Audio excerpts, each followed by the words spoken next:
कैलाशनाथ ने हम दोनों को हड़ताल के बारे में बातचीत करने के लिए बुलवाया, तो हम अंदर गए।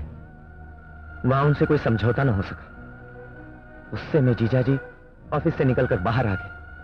मैंने उनसे कहा, आप काफी कमजोर हो गए, मेरे कंधे का सहारा लेकर चले, मगर नहीं माने। डगमगाते हुए आगे बढ़ गए कि अचानक उनका पैर फिसल गया और वो लॉरी के नीचे आ गए और जीजाजी वहीं खत्म हो गए।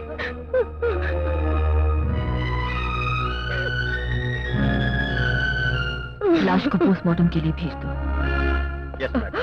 नहीं बेटी नहीं, मेरे बेटे ने पहले ही जीते जी बहुत दुख उठाए। मरने के बाद उसके टुकड़े टुकड़े मत करो, मेरा कलेजा फट जाएगा, मैं मर जाऊंगी। ऐसे उसका अंतिम संस्कार कर दो बेटी, ऐसे ही। कानून इसकी इजाजत नहीं देता। मैडम, कम से कम हमको अपने नेता की लाश का अस्पताल तक जुलूस निकालने की इजाजत दीजिए। ठीक है। भाइयों, कामरेड शेखर को मजदूरों का लाल झंडा पहना दो। इन्होंने मजदूरों की जंग में अपने प्राणों की आहुति दी है। इस अमर शहीद को झुककर आखिरी प्रणाम करो। कामरेड चंद्रशेखर, कामरेड चंद्रशेखर, इंकलाब जिंदाबाद। क्या देखी, पागलों की तरह आंसू बहा रही है। अब इस बदनसीब की किस्मत में पागलपन भी नहीं है रवि। क्या जिंदगी है मेरी। मेरे सामने मेरे पति की लाश खून में लथपथ पड़ी थी और मुझे इतनी आजादी नहीं थी कि मैं उनकी लाश पर हाथ से मार सकूं। धीरज रखो दीदी, जीजाजी का सिर्फ शरीर हमें छोड़कर चला गया, लेकिन उनके आदर्श, उनकी सच्चाई के असूल हमारे दिलों में हमेशा जिंदा रहेंगे। जिन आदर्शों के लिए उन्होंने अपना खून बहाया, वही खून सारी जिंदगी तुम्हारे माथे पर सच्चाई की बिंदिया बनकर चमकेगा। उनके आदर्श तुम्हारी सांसों में जिंदा रहेंगे, उनके असूल तुम्हारी आत्मा को शक्ति देंगे, उनके कदमों के निशान तुम्हारे कदमों के साथ चलेंगे, उनके जज्बात इंसाफ की आवाज बनकर तुम्हारे दिल में गूंजते रहेंगे और यह गूंज तुम्हें सच्चाई की मंजिल तक पहुंचाएगी और यही गूंज पाप की जड़ें काटने में तुम्हारी मदद करेगी।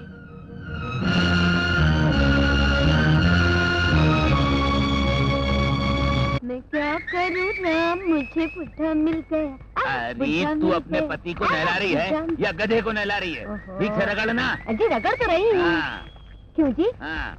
बाकारा के बारे में आपका क्या ख्याल है? मेरा क्या ख्याल है? हाँ? अरे वो लफंगा अपने प्रोग्राम का दीवाना है और तू उसकी बांसुरी की दीवानी अजी है। छोड़ो जी। इसके पे पानी है। संगीत की दुनिया में बाकारा तानसेन की तरह महान है। अरे वो महान नहीं है, भूतनी का शैतान है। हाँ, अगर मैं महारानी होती तो उसे इनाम में सोने की मोहरें देती, मुरली विभूषण का खिताब देती। अगर मैं महाराजा होता तो उसके गले में फांसी का फंदा डाल के उसे लटका देता टिल डेथ।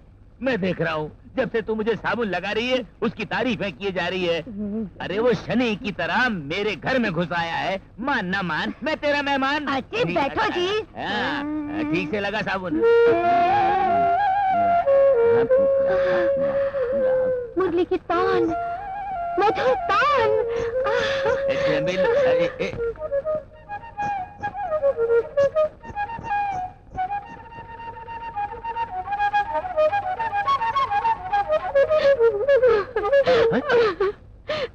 चमेलिया, तुम कब आई? जब से तुमने बजाना शुरू किया। बाकारा, हाँ? ये कौन सा रागा है? अनुरागा। इस अनुरागा का ताला कौन सा है? गोदरेज। मजबूत है। बहुत। मौका रहा, हाँ? एक बार फिर से बजाओ ना बांसुरी। अभी लो चमेलिया। देखो चमेलिया, ये भाई साहब पागल भैंसे की तरह चिल्ला रहे हैं। कहीं वो मुझे गलत न समझ ले। तुम चली जाओ, अंदर चली जाओ चमेलिया। अलविदा, गुड बाय, शब बखैर। भाड़ में जाए तेरा ये संगीत का पागलपन। अरे मुझे नहलाते नहलाते छोड़कर तू यहाँ चली आई। आप नहीं जानते जी, बादाम वाली खीर में क्या मिठास होगी जो इनकी बांसुरी में है। जब ये बजाते हैं तो मेरा मन करता है कि मैं खुद बांसुरी बनकर उड़कर इनके होठों से चिपक जाऊं। क्या उड़ान है? बांस बन जाना, कम से कम खटिया बनाने के काम तो आएगी। अरे ऐसी कौन सी खास बात है इसकी बांसुरी में? मैं इससे अच्छी बांसुरी बजा सकता हूँ। हाँ भाई साहब, आप भी बजाना जानते हैं बांसुरी? इधर लाओ बांसुरी और फिर देखो मेरी बांसुरी का कमाल। अच्छा। भाई साहब, ये लाठी नहीं है, बांसुरी है। हाँ, ये बांसुरी है। मुझे मालूम है ये बांसुरी है।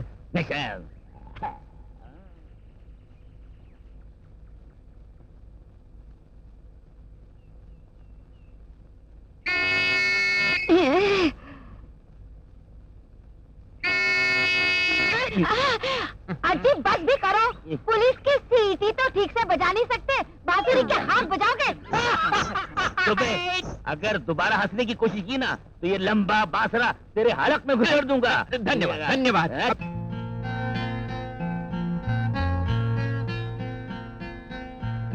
रवि, क्या बड़ों की दुश्मनी हमारे प्यार के रास्ते में रुकावट बन जाएगी? नहीं रेनू, जब भी मैं अपनी बहन की उजड़ी मांग देखता हूँ तो तुम्हारे बाप और अंकल के खिलाफ मेरा दिल नफरत की आग से चलकर भड़क उठता है। जी चाहता है इसी वक्त जाकर, लेकिन तुम्हारे खिलाफ मेरे दिल में ऐसी कोई भावना नहीं। रेनू, बहुत जल्दी हमारी शादी होने वाली है। इस तरह तुम अगर हर लोफर के साथ में। अरे असली लोफर तो तू है। अबे बेगैरत, इसने लोगों के बीच तुझे जूता मारा है, फिर भी तो उसका पीछा नहीं छोड़ा। वो शहर कोई और था, वहाँ मैं तुम्हारे साथ पढ़ने वाला एक मामूली स्टूडेंट था, मगर उस शहर में मैं चौरंगी लाल दो मुखिया का भाई हूँ। तू इस शहर में अगर चार मुखिया का भी भाई होता तो क्या कर लेता? अगर मैंने 24 घंटे के अंदर अंदर इस लड़की से शादी नहीं की तो मेरा नाम विक्रम नहीं। क्या कहा? तुम्हारा भाई मेरी भतीजे से प्यार करता है? हाँ, उतना प्यार करता है जितना एक नेता अपनी कुर्सी से प्यार करता है। आओ रेनू आओ। क्या बात है अंकल? कुछ नहीं रेनू, ये श्री चौरंगी लाल दो मुखिया हैं और ये इनके छोटे भाई विक्रम लाल। तुम इन्हें जानती हो? इनको तो नहीं जानती, लेकिन इनको तो बहुत अच्छी तरह जानती हूँ।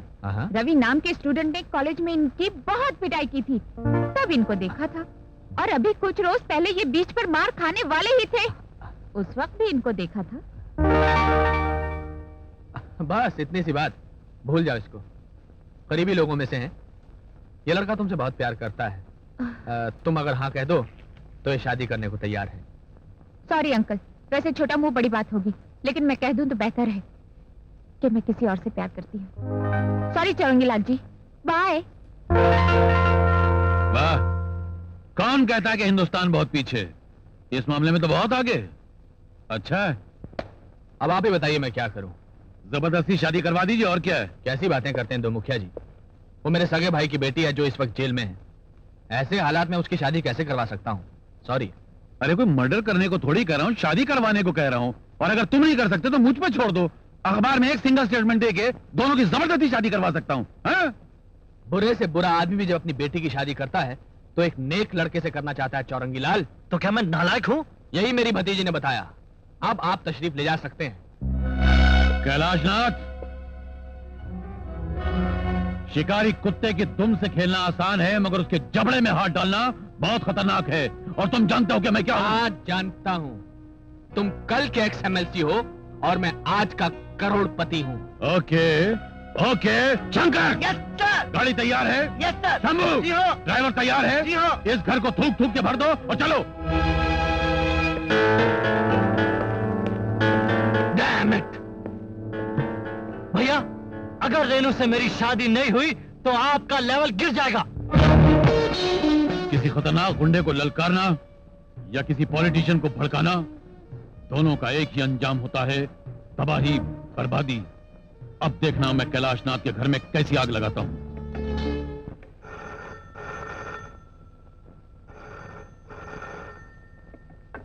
हेलो, नमस्ते इंस्पेक्टर साहिबा। आप कौन बोल रहे हैं? कानून की इज्जत करने वाला। आपके पति चंद्रशेखर लॉरी के नीचे आकर नहीं मरे थे, बल्कि उनका कत्ल किया गया था। आपको कैसे मालूम? फैक्ट्री का एक मामूली मजदूर सन्यासी राजा अचानक एक शराब की दुकान का मालिक कैसे बन गया? छानबीन कीजिए, खुद ब खुद पता चल जाएगा। साहब, ये खून करने का प्लान बनाने वाले भी आप ही थे, और अब सर्कल इंस्पेक्टर को राज बताने वाले भी आप हैं। ये चक्कर क्या है? यह चक्कर नहीं, चक्रव्यूह है। जब तक कैलाशनाथ का पूरा खानदान मुसीबतों के चक्कर में फंसा रहेगा, तब तक वो मेरे जूतों तले दबे हुए बिच्छू की तरह बेबस रहेगा, वरना मौका मिलते ही सबसे पहले मुझको डस लेगा। इतना हरामी है वो। अच्छा, इसी डबल चालबाजी को राजनीति कहते हैं। राजनीति का मतलब जानते हो? ये शैतान की डिक्शनरी का शब्द है। इस राजनीति के 4 टुकड़े होते हैं, रा, ज, नी, ती। रा से राक्षस की तरह, ज से जनता को, न से नुकसान पहुंचाने वाला, और त से तिगड़मबाजी करने वाला। और इन चारों बातों में मैं शैतान का उस्ताद माना जाता हूं।